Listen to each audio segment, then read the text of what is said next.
This is a world gone mad. This is a world gone mad. From Studio 19, I'm Jeff Allen Wolf, and this is definitely a world gone mad. I have a confession to make. I really didn't want to do this show today. I'm in a mood. I'm in a pissed off mood. I'm in a very pissed off mood. This episode is going to be slightly different. It's time for a rallying cry. Calgon, take me away. I didn't want to do this episode. Not because I'm tired, not because I didn't have time, and certainly not because there isn't anything happening in the world. There's an earthquake. There's plenty of news. There are plenty of headlines.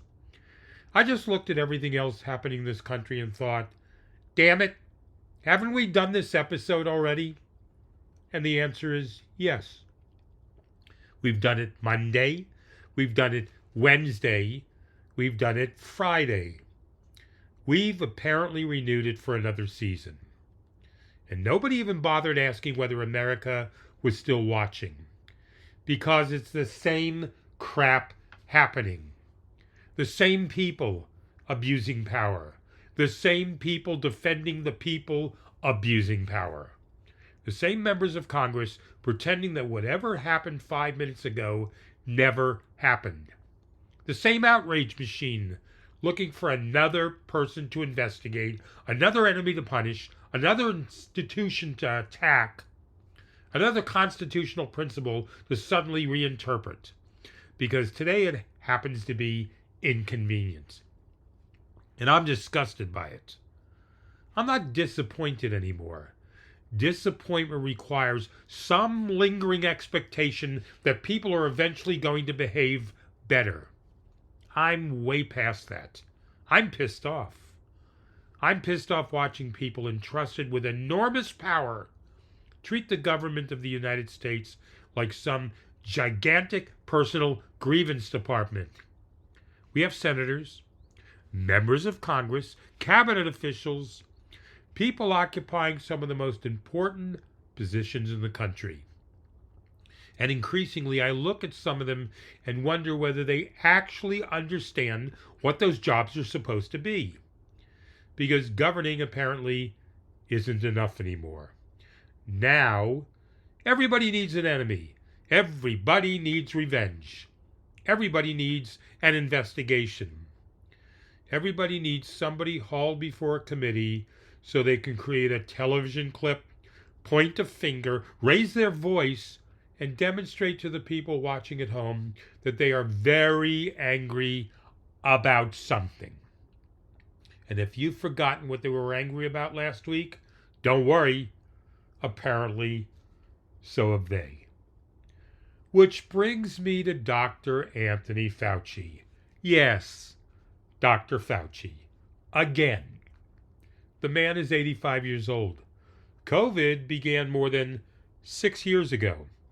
And somehow, Congress is still dragging Anthony Fauci back into hearing rooms like they're trying to squeeze one more sequel out of a movie franchise that should have ended 4 films ago. The Senate Homeland Security and Governmental Affairs Committee has now voted to hold Fauci in contempt of Congress after he invoked the Fifth Amendment, his Fifth Amendment rights during questioning. And before somebody starts screaming, but Jeff, he took the Fifth. Yes, he did. The Fifth Amendment. You know what that is? It's part of the Constitution. You know, that document everybody in Washington claims to adore right up until somebody uses a section they don't like. Then suddenly it's less. Sacred foundation of American liberty and more. Have we considered the terms and conditions? Fauci's position was essentially that Senator Rand Paul and others have spent years talking about prosecuting him. And therefore his attorneys advised Fauci not to answer questions that could potentially expose him to legal jeopardy. Paul's position is that Fauci had already received a presidential pardon from Joe Biden, so Fauci shouldn't be able to invoke the Fifth Amendment in this situation. Fine. That's a legal argument. Have the legal argument. That's what courts and lawyers are for. But what absolutely infuriates me is watching constitutional rights become something Washington treats like a fucking Groupon. Valid only at participating locations. Because apparently we've reached the point where constitutional principles depend entirely on who is invoking them. If it's somebody on your team, it's an essential protection against government tyranny. If it's somebody you hate, apparently it's evidence that they're hiding something. That isn't how rights work. You don't get to support the Constitution a la carte. I'll have the Second Amendment, a large First Amendment, hold the 14th, and could you take the Fifth Amendment off completely? I don't care for that one today. And this is exactly what I mean when I say I'm disgusted with leadership in this country. Because leadership is supposed to require something more difficult than revenge. It requires restraint.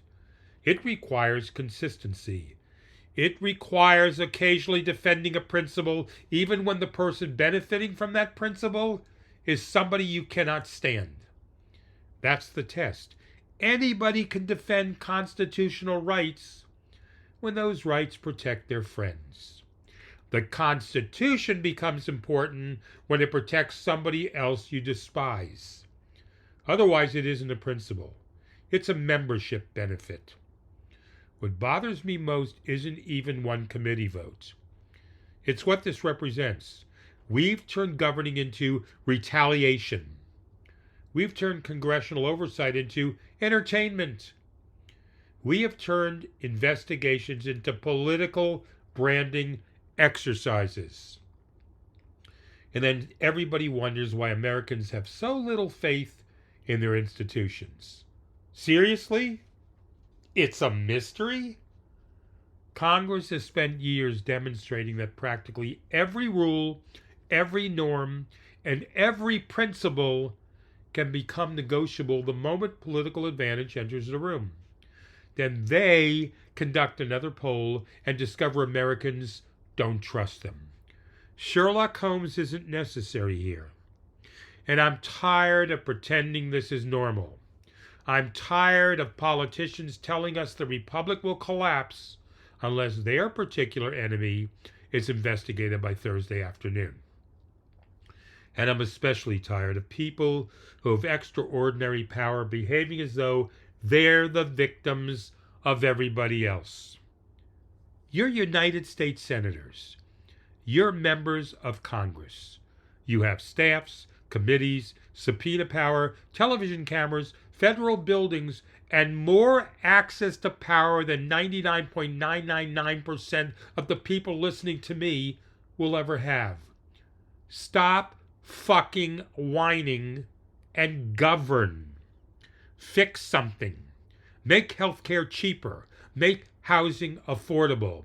Protect Social Security. Deal with the debt. Repair infrastructure. Help people who are working 2 jobs and still wondering whether they can afford groceries. Do something that actually makes somebody's life better. And release the damn Epstein files.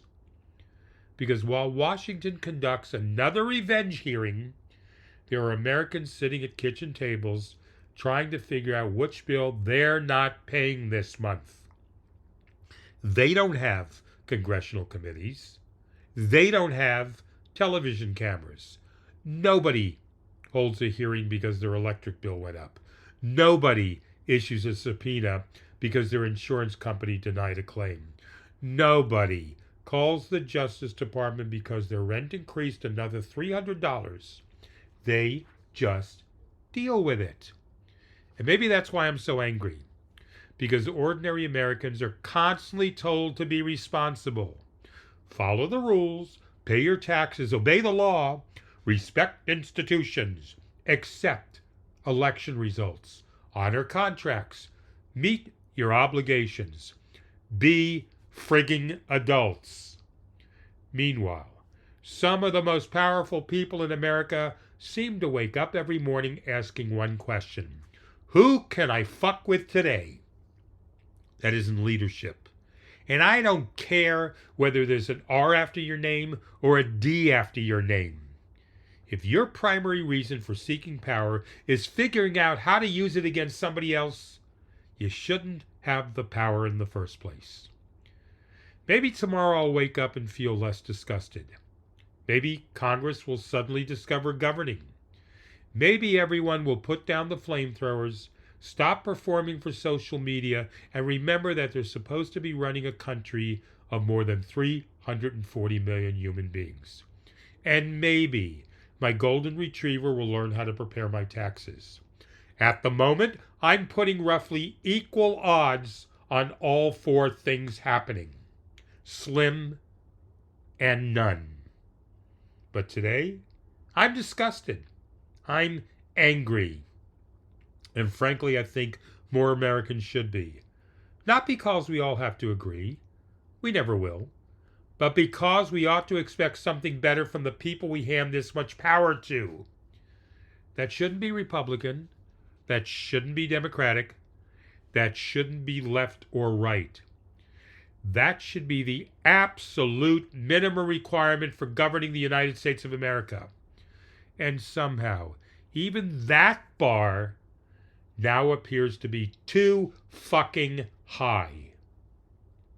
Wolfpack, you could honestly help me out and get out of this shitty mood. I would love for you to send me an email with your thoughts and comments. wolfpacktalks@gmail.com. And please subscribe to this podcast. It's free. There's no obligation. And when you subscribe, you automatically get notification on a new episode to make it easier for you to listen to new episodes. And if you would really like to help me, if you could leave a review on Apple Podcasts, that goes a long way. And please check out my Substack.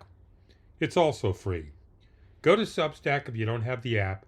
Search for me, Jeff Allen Wolf, The Wolf's Den. Please subscribe to that as well. And again, there's no obligation. And leave your comments after each article. That's how Substack shows me to thousands more people, when you leave comments after you read the article. I'm Jeff Allen Wolf.